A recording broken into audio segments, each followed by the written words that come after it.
Hello, this is a door lock, okay? Wooden door, iron door, both can, with face recognition, with fingerprint, password card key application, and the indoor with the screen, okay? So, we see how to set up, enable the passenger mode. This is the passenger mode. So, okay, you can see anytime you can open the door. But once you use your register fingerprint password face for unlock one time, okay, the passenger mode will disable.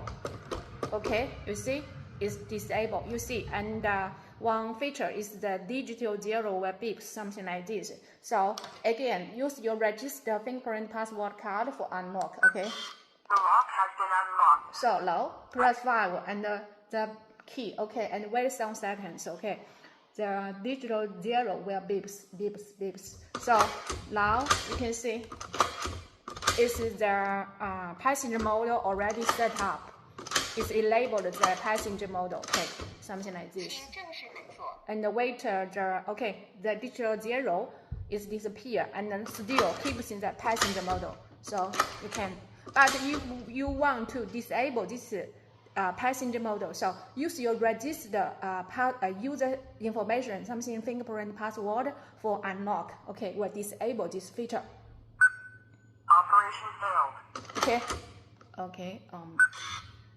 Okay, it's disabled. So and the beeps the digital zero again. But now, so we need to use the register. Use my face. I use my face for. Okay, so already disabled the passenger mode. So you can reference this video to set up the passenger mode or disable this function. Hope it makes sense for your side. Thank you.